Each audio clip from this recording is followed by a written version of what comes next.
And ಅವರೇನು ಸಕ್ಸಸ್ನ ತೊಗೊಂಡು ನನ್ನ ತಲೆ ಕಟ್ತಾ ಇದ್ದಾರೋ that's all a lie. I think success comes because they are wonderful team. He is a wonderful director. And ಅವರು ಪ್ರತಿ ಸಲ ಒಂದು ಆ್ಯಂಡ್ ಕೃಷ್ಣ ಅವ್ರು ಹೇಳಿದ್ದು correct. Shashank can never make a bad film. Okay, is always a wonderful maker. But how beautiful are how big a success ಅನ್ನೋದು ಪ್ರತಿ ಸಿನಿಮಾದ vary ಆಗ್ತಾ ಇರುತ್ತೆ. But that doesn't make him a less a person any time.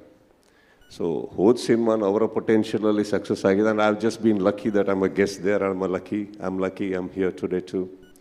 So wish you all the best ನಿಮ್ಮಿಬ್ಬರಿಗೂ.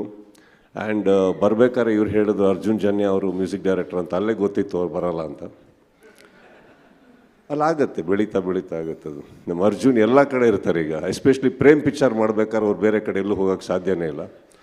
Supreeth ಅವರು ಒಂದು ಮಾತು ಹೇಳಿದ್ರು, ಈ ಸಿನಿಮಾ ಹಾಡು ಕೇಳಿದ ತಕ್ಷಣವೇ ನಾನು ಫೋನ್ ಹಾಕಿದೆ, ದಯವಿಟ್ಟು ಇದು ನಾನೇ ರಿಲೀಸ್ ಮಾಡಿಕೊಡ್ತೀನಿ ಅಂತ. ಯಾಕಂದರೆ ಪಾಪ ಅವ್ರು ಪ್ರೊಡ್ಯೂಸ್ ಮಾಡ್ತಾ ಇರೋದು ರಿಲೀಸ್ ಆಗ್ತಾನೆ ಇಲ್ವಲ್ಲ.